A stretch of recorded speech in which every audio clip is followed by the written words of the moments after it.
Voilà, to pesibino susu, merci encore une fois. Tozalakane sengo mingi yakobi masusu liboso na ba écran na bino na tranche na bino bolingaka invité d'ICL. Invité d'ICL ezake consipo na yo na ngai enfin que tozala édifier. On na lobaka nulle part ailleurs où etoye ba ko trouver masolo ya kitoko ko ba prédication ya kitoko, ba émission ya kitoko ezaka na étoile du ciel. Alors lelo na yambeli bino lisusu mosali na Nzambe oyo to lingaka mingi oyo a édifier ka biso na témoignage na eto na bémission na ye wana ezali Dr. John Lokadi yendo tokomeka mwa mukie ko beta sur solomo wa kitoko na tempo to bongisi la sorcellerie et l'envoûtement de tokomeka ko partager na ye pour être tozala édifier. Alors s'abonner pe yebisa muninga s'abonner yabiso ezali l'invité invite. Alors na loba mingi te maloba kaka na ngambu ya invité na ngamosali na Nzambe papa na nazane sengo makasi na we ba ko exprimer ngote. Parce que ndengo répondre na invitation na ngai serait mieux ka to kota kama mona masolo mais na bike mbote na yo et que zala malamu mingi pona kopambola bandeko balanda biso na fidélité na bango. Merci maman Gisèle Elisabeth Bachika ngape nazalaka ne sengo atu momo ya mbaka ngai na fungoli yango mara moko na PCP Révérend Miko Bachika mbote na mama Liliane ba mama ni tous les Bachika na pesi bango mbote na kombo na Yesu Christ. Voilà les Bachika nyonso to bosa minote mbote ya mwana boyambi. Alors lelo tozo lobela nde na baki na introduction na biso to lobela thème moko kitoko la sorcellerie et l'envoûtement. Alors lelo nde yango to meka ko partager moi muke. Alors na lingi moi muke to kota na mozindo wana o meka no ko taisa biso parallélisme to pe différence entre sorcellerie et l'envoûtement. Maman Gisèle Elisabeth Bachika tango tosalaki ba émission ebele sur témoignage bandeko ebele bazali kotuna sikoyo yango kindoko ezali nini sikoyo magie eza nini alors awa tozana syllabus ndenge na lobaka les paroles s'envolent, les écrits restent. Kindoki ebandi awa en Afrique kakate. Kindoki je crois na histoire même ya Poto, histoire ya France, histoire ya Italie, ya Allemagne. Kindoki ezali kuna, ekoli kuna, ebanaki même na cour ya Louis XIV, père de France, roi de France, bandoki bazalaki mais bon na pesa batu notion tokoki ko définir sorcellerie lokola nini. Alors ana syllabus oyo tolobi la sorcellerie c'est l'une des branches de la magie noire qui a plus particulièrement pour but de faire le mal. La sorcellerie met en œuvre des puissances surnaturelles et emploie toutes sortes de procédés diaboliques dans le seul but de détruire le bonheur de l'homme. Wana eza lokola première définition oyo ngai mutu nazalaki na makambo wana na mwa kelasi na tangi na eko comprendre mais esilité définition mususu ya sorcellerie ou deuxième la sorcellerie c'est un pouvoir satanique qui habite et possède le cœur, l'esprit, le corps, le sang, bref l'être entier du sorcier, avec ou par lesquels il opère, influence et provoque à son gré orage, maladie, envoûtement, malédiction, blocage, chômage, stérilité, accident, instabilité, mort violente. Wana ezali lokola deuxième définition. Mais s'il était quand on a syllabus wana na zokoma parce que bientôt je crois que toko tiango ezala kaka livre. Toko définir les sorcellerie comme troisième définition. La sorcellerie c'est un art démoniaque de nature ésotérique, puissamment doué, dans lequel le diable déverse presque tout son arsenal de nuisances impitoyables, au contenu invraisemblable et inimaginable qui dénote de sa nature fondamentalement corrompue. Pourquoi toko définir en na lingala te eza pasi kolongola makambo yo kotia yango na lingala eza pasi et puis bandeko mingi o balandaki be émission na biso balobaki bandeko ya Côte d'Ivoire, bandeko ya Cameroun, bandeko ya Gabon, bandeko ebele je crois na koko yeba bango pasteur Lata lata Jean-Louis ya Côte d'Ivoire abenga ki mingi na biseke pa benga Révérend Miko bandeko na biso Jacques ya Gabon pasteur alobaki pe bandeko ebele babengi même na ba Canada balobi bolobela biso makambango na français. Alors ba définition wana naza ko sepela mingi to tiaka yango bongo na kati ya français pour na ko permettre bandeko ata ba kolanda l'entièreté ya émission te, mais prochainement to ko koma esikana. Voilà kindoki ya malamu ezate mama Elisabeth Giselle Bachika kindoki nyonso lokola ezali ewute pa ya satana ekoki kosala bomengo ya mutu te, ekokopesa esengo na mutu te, ezali kaka kobebisa bonheur ya mutu, kobebisa esengo ya mutu, kopesa maladi na mutu, kolongola mutu na mukili, kotinda kotia ye na cercueil, komema ye na cimetière. Voilà on a kokoloba les notions que nous pouvons avoir autour de la sorcellerie. Docteur John Lokadina Landio bien la notion ici la sorcellerie bien défini ou définir en bien tout le monde vraiment que ça bon, mais la plupart des gens balobi ke kindo ke za nango bandima ngote batu nsuba kwa nango babi ke existe na ngote eza ba film ngo ça so du monde ndoki bien ndo babia ba sa ba ventile ba croire penda na ngote. Est-ce que réellement sorcellerie existe aka? Maman Elisabeth Bachika natangi classe ya C, natangi classe ya likolo pe na kei na classe ya likolo totangi na bamindele. Je crois soki ozui moninga moko aza kulutu na ngai na makambo kotanga po ya siliseki na Université Sorbonne, et peut-être likolo na ye ndenge na bana komona azali koloba ko enseigner na ba université. Docteur Bwakasa Tulukia Panzo akoma livre moko ndoki elekis dans les bas Zaïre, dans les bas Congo. Okotanga, c'est un grand docteur, je crois 3-4 fois docteur na Université Sorbonne à Lobeliango. Batu mususu bayebi lisusu musali na nzambe oya tiki biso azalaki sango. Père Lufulwabo akoma la sorcellerie et la science. Je crois Lufulwabo azali prêtre catholique et jésuite a démontré noir sur blanc avec des arguments scientifiques que kindoki est un phénomène moko réel. Je ne parle pas de la sorcellerie en termes d'existence, mais je dis que la sorcellerie c'est un phénomène réel. Ça se pratique. Nayebi lisusu écrivain munene azali camerounais, Père Ebga Meira a comment sorcellerie chimère dangereuse. A comment sous livre mususu sorcellerie et prière de délivrance. Je crois Père Ebga a démontré noir sur blanc que kindoki ezali ya solo ezali imagination te. Bakole Wailunga, Monseigneur archevêque ya Kananga a démontré d'ailleurs ya lobby est-ce que la sorcellerie existe? A comment a démontré yango, et je crois Zamenga Batukezanga mutu ya Luozi, je crois maman Elisabeth Bachika oyebi ke tango tozoloba manianga epai boye na Brazzaville balobi balari tango azoloba na baromana ye un crocodile à Luozi, un crocodile à Luozi, il a démontré noir sur blanc que kindoki ezali. Allemand moko auti kokoma livre alobi la sorcellerie est en train de renaître, donc nous avons toute la bibliothèque pour nous démontrer que sorcellerie c'est un phénomène réel. Docteur John Lokadina ote misoka place wana parce que tout molingo lobi ka moko lobi que sorcellerie est réel, mais eza ko baka toujours ko bota maka comment. Mais lelo oyo mama Elisabeth, il faut balandi na biso ba pesa biso temps. Lelo peut-être to bandi makambo na poto lobela yango mingi. Lelo yo mama Elisabeth soki balobi la rose croix. Oyo bazako définir antique mystique ordre de la rose croix. Soko landi na kati kuna okomona kindokeza na kati.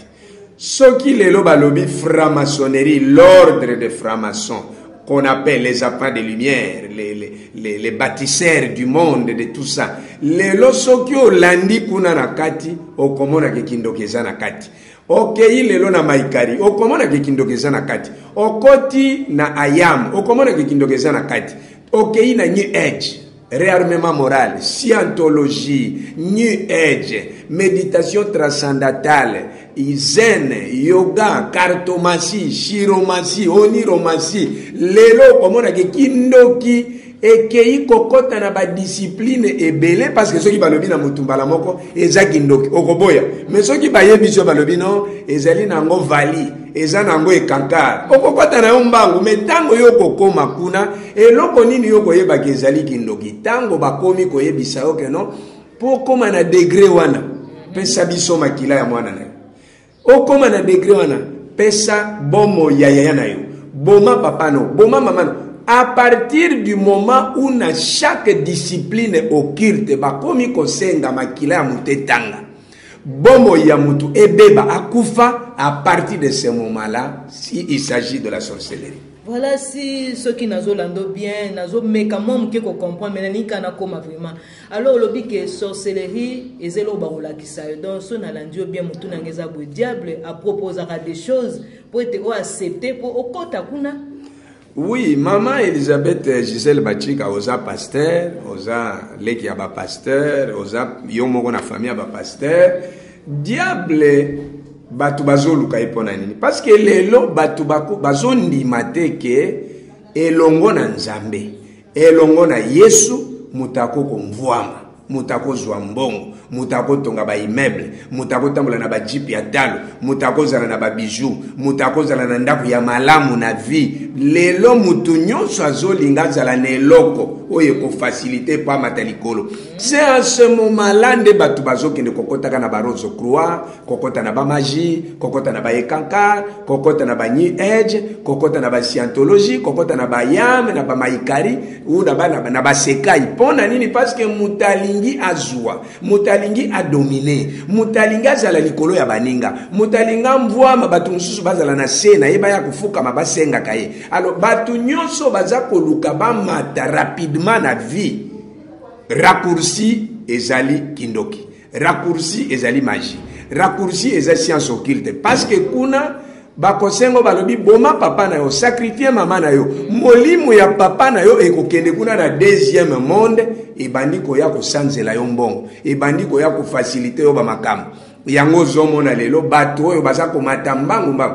Mama Elisabeth Gisèle soki yo kei na matadi awa na ba Kongo leki mwa mukeba kotaki nzambo ete wana mundele moka za kuna za mukuse mundele wana ba surnommé ye courte joie pona nini parce que soki lelo yo kei kuno lobi na pela parce que bana kisasa balobi na pela nazwa mbongo balobela ngai na koma soki lokola nani soki ndenge biso toki bana miketo zoka badokolo badioni dugas lokumwe mata kende pa ya courte joie parce que soko linga ko vivre 40 ans boka boli na ye kuta ko joyo minga koloba non lokolo lingo pela mbangu 5 ans batu balobelio 5 ans au kamusiki sasa 5 ans ba musicien ba yebio dans 5 ans mais suka na yango mama Elisabeth suka kama be yango na ba surnommé balobi apesa kana ye akotia ba contact na ba démon okosala commerce avec les diables d'ailleurs même na makamba kindoko okomona ba étape ezali très importante na sorcellerie nazo zongela kaka question na yo wana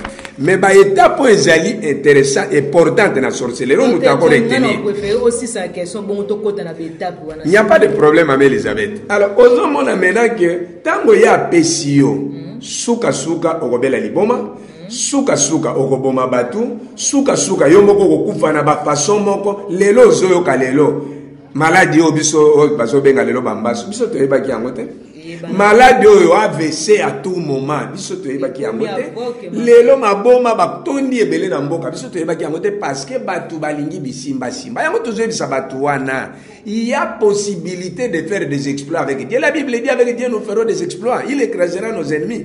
La Bible zoloba. La bénédiction ne vient ni de l'Orient ni de l'Occident. La bénédiction vient de l'Éternel. Et Bible zoke de musika pour dire na bato bazoluka matériel, o bazoluka mbongo, o balingi bazala bien na vie. Bible lobi na bango nini. Bible lobi c'est la bénédiction de l'Éternel qui enrichit. Parce que cette bénédiction-là ne se fait pas suivre d'aucun chagrin. Parce que ceux qui Satan a péché, akobotola yo na ndenge moko ya mabe soki bandoki bapesio bakobotola yo na ndenge moko ya malamu te. Donc c'est très important bato ba comprendre yango ke lelo discipline nyonso ezali en dehors ya Bible ou ezali en dehors ya Jésus-Christ qui est Seigneur et Sauveur, il faut que ça l'attention na soko komi koyoka ba makambo no kabbalistique o ésotérique o confrérie o loge o mystique o occulte babiloko wana o pandémoniumique babiloko wana pour faire très attention au dédoublement au sortie astrale. Ça ce sont des termes appropriés biso to benga ngoza lokola jargon ya ba discipline ya bato bazana ba monde mususu o baza déjà initié, c'est pour les grands initiés.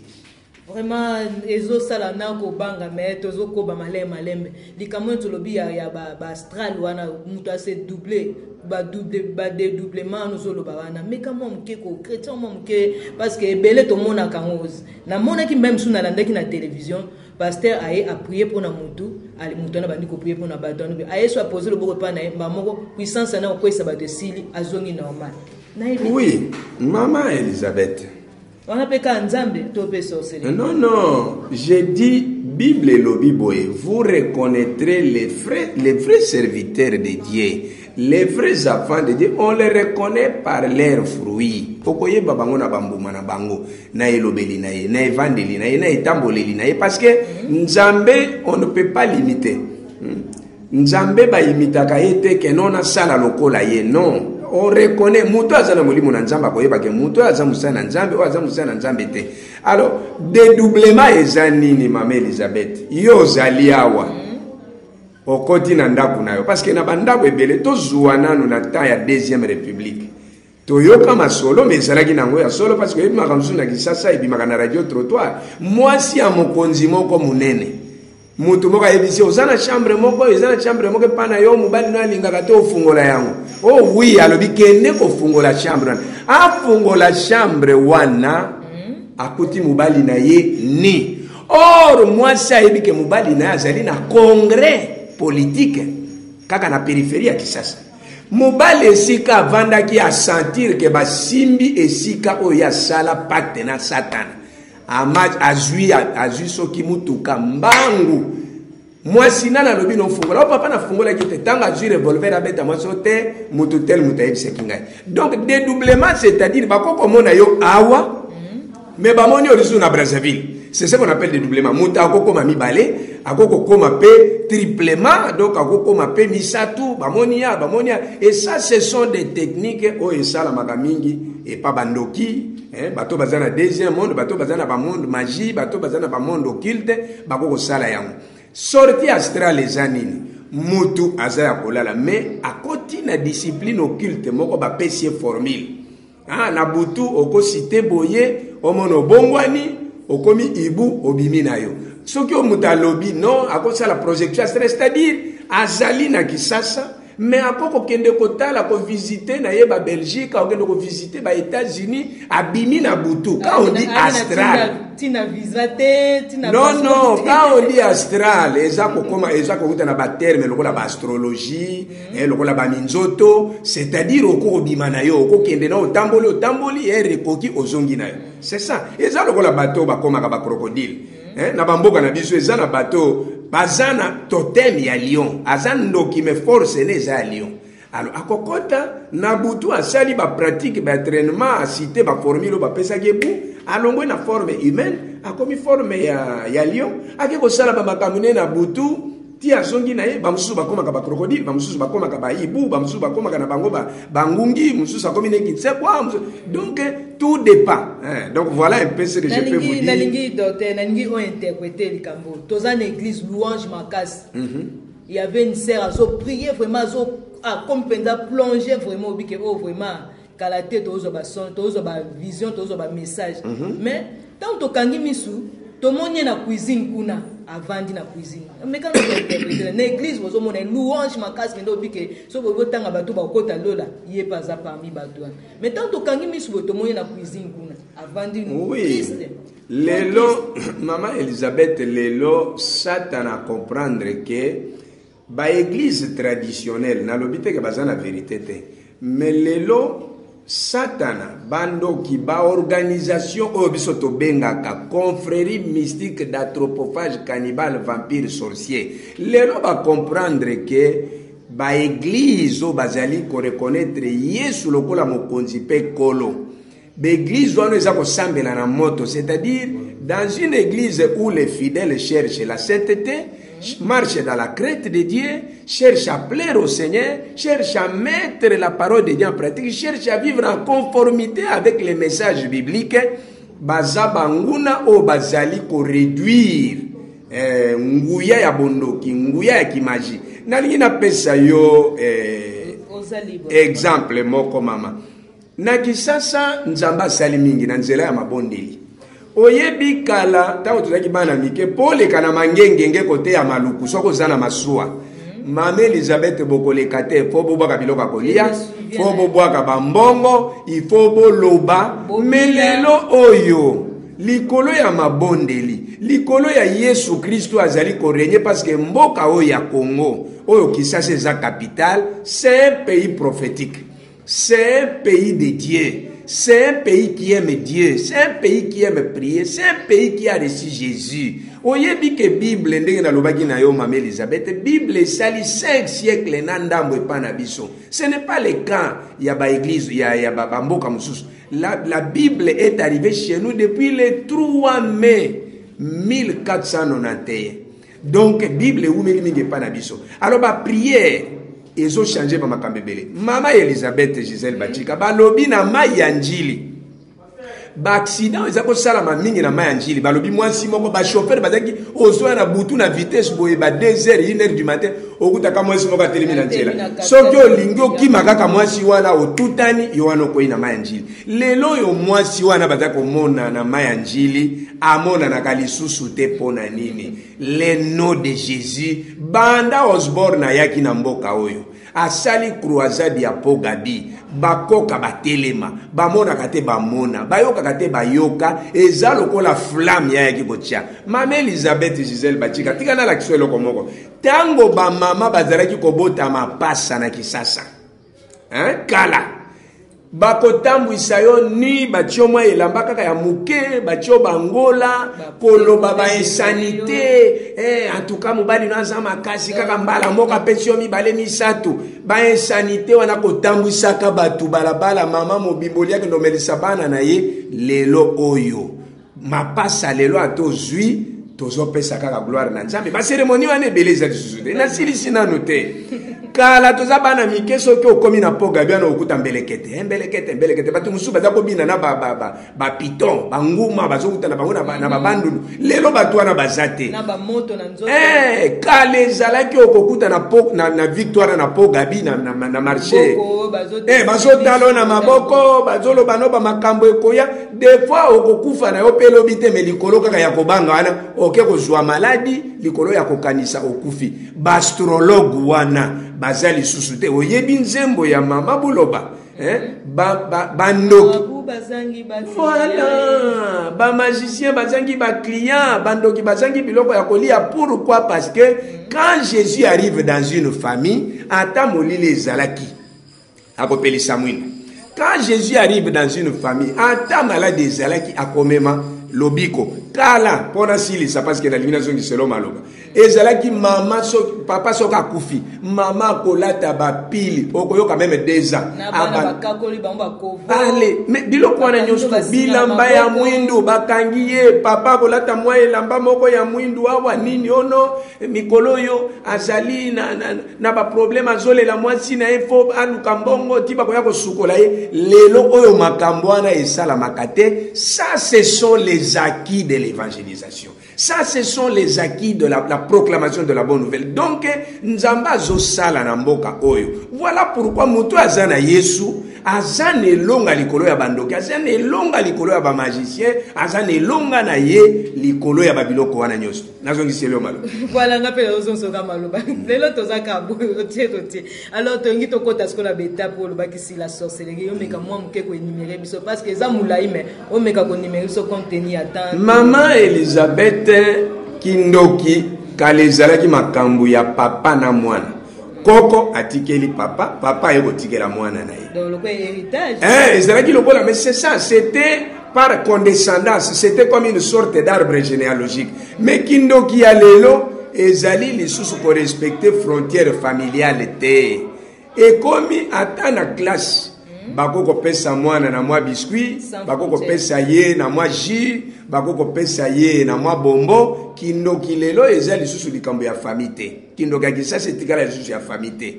Alors, lelo biso tango bapesi biso kindoki, bapesi biso na mwa musuni na le na butu na bandiko bima nyawa bandiko ya kozwa ngai ba yako senga ngai mama. Mais lelo même na bilamba ya kodefa bako kopesa kindoki.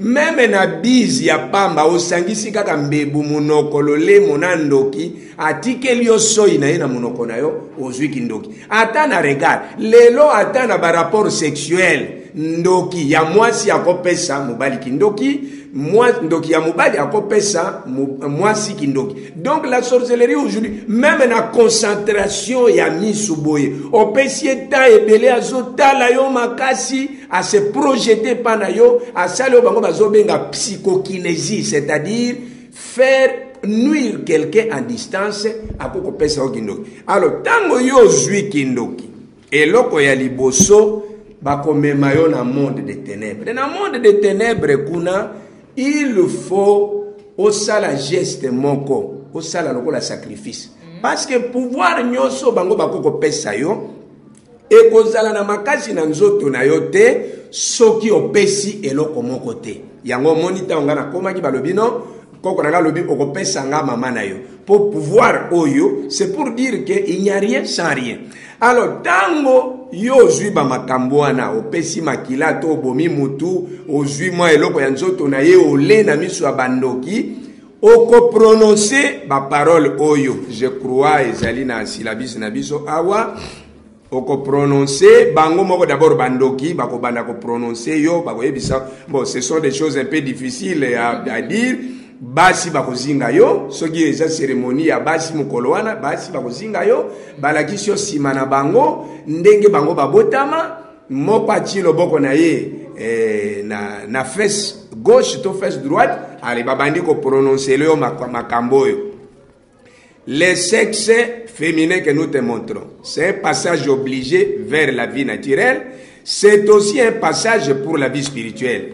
Dans cette nuit sombre et profonde, sous les témoins de la lune, des étoiles, des déesses, des puissances du monde invisible, nous prenons ton cœur, ta pensée, ta force, et nous les soumettons à la puissance de la sorcellerie. Par les cieux et la terre, par la mer et l'épée, par les monts et les vallées, par les grottes et les abîmes, nous te donnons accès dans la sorcellerie mystique. Ba parole oyo ne babenga ka pacte avec Satan.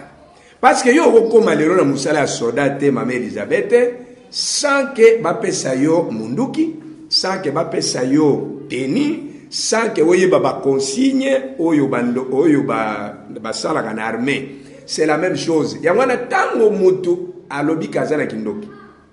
Aye poizo à délivrance. Il faut qu'on landa cheminement. Ouais. Excusez-moi, je souffre un peu de la grippe. Alors, il faut qu'on landa pacte nini ya salaki butu ya liboso oya komaki na monde des ténèbres. Et loko nini ba pesa ki loko la incarnation ya pouvoir na ye. Et loko nini ba pesa ki comme moyen na ye ya déplacement. Code na ye ya dédoublement to ya transformation to ya métapscose ezali nini soki ba elema wana mutazo ka délivrance alobi angote boko ko sambela na bino me bozo kwa kamai na mukongo ya libata. Donc voilà, c'est très important. Donc ba étape on a lobaki otoko ko retenir na kati ya bondoki. Première étape, pacte avec Satan. Deuxième étape, bakopesa ye technique ya invocation na incantation. Troisième, bakolakisa yo ndenge nini okoki kosala envoûtement. Quatrième étape, nde bazobenga commerce avec les diables. Cinquième étape, messe noire. Sixième étape, ezali ba sortilège. Okoko boakela mutu maladi ndenge nini ataza ya famille na yote. okoko tala ye na ndenge nini pona kopesa ye malchance, ndenge nini okoko tia ye na celibat po azwa mobali te, ndenge nini okoko bebisa matrice na ye po abota te, ndenge nini okoko bebisa batrompe na ye, tout ça. Alors septième mauvais œil, bato mususu ata simbi yo te, atali yo kaka na liso ya mabe, ozwi maladi, osali accident. Donc eza na koloka mususu, envoûtement mususu kopesa yango kaka na kotalela. Huitième, bah quoi prendre une technique d'infiltration ou d'espionnage. Au commande na bandoki, na ba famille belé au bazonyo comme na bandoki. Bazana bato baza pour contrôler bango. Bazana ba espion ya monde des ténèbres na kata bandaku na bango. Oyo ba kolanda makambo nyonso ba projet to ya famille pe bateka yango na monde des ténèbres na butu pour que les diables, pour que les sorciers fassent le contraire, pour que makambo wana esimbate. Alors, neuvième, bamususu bakomaka o bazobenga des êtres dangereusement démoniaques parce que wana azali susu na mawate balongoli mawa papa na ya komi lokola nyamane ya kolia mama na ya komi lokola tabana ye. Dixième, kilte oyo bandoki basalaka pona kokumisa satana. Onzième, sabbat nocturne.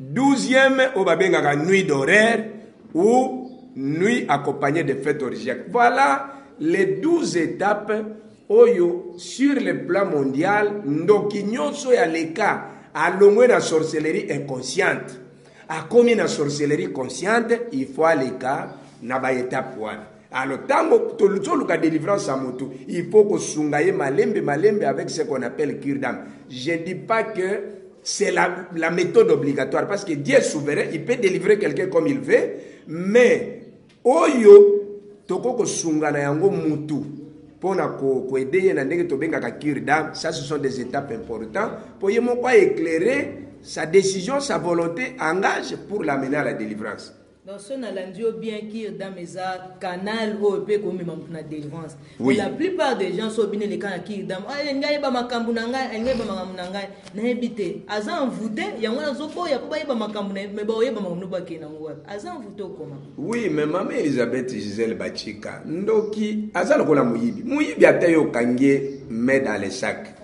Yo bengie muyibi. Abotika la kondima te kaza muyibi. Ata mwaso asala kindumba soko lingo yo kana na ete yo finge kaka tala ndumba moko boy aïe. Oui, parce que nature ezali dominée na Satan. Akoko lingate à reconnaître ba erreur na facilement ce qu'il est. Il n'y a que la grâce de Dieu. Yangwana moni Bible lobi la parole de Dieu est puissante. Et koki ko kabola ko sunga mutu azala na humiliation na humilité wana ya ko reconnaître que non nazali boye naza malade boluka osunga ngai parce que muta malade mutaluka munga mutamasumu aluka mobikisi Yesu Kristo. Parce que tokomo kende mukemuke ko shite na lingi omeka ko talisa biso motema mutu tanga zaki na motema ya mawa ya compassion. Maintenant comme na monde mba moko motema mawe kimi ezaka nini sala ka bopo motema nek change. Mais maman Elisabeth Bachika olanda ki témoignage na ngai. Pourquoi basenga kinga mama na ngai? Parce que mutu nyonso ata yo ozana batumi bale yo linga kana vie. Papa na yo na maman na yo. Chacun de nous a laissé deux êtres les plus chers de sa vie, papa to maman. Alors la technique ya bandoki bayebike baso komiso lokola mbwa ya etumba, mbwa ya bokila, mbwa ya kokende kosala chasse. Alors po ozala na capacité ya kosala mabe, il faut bandana no koboma papa no to mama na to yaya na yo ya mwasi to ya no mbali to leki no ya mwasi to leki no mbali parce que muto ya sa sali mabe ya bomi mama na ye. Akoti kalaka koyokela mama mususu mawa na mukilite. Muto asabomi papa na akoti kalaka koyokela papa mususu mawa na mukilite. Alors tango mutu tala neti na kananga. Na eko zwa makila mama. Na pesi makila na bango balobi bakomela te ponga na bandana no na mela. Mais tango na mela ki makila mama na ngai. Oyo yango esala ki na mukili. Mais mawesini na motema. Donc c'est libala ya ndoki. Ya mutakomi ndoki na satana.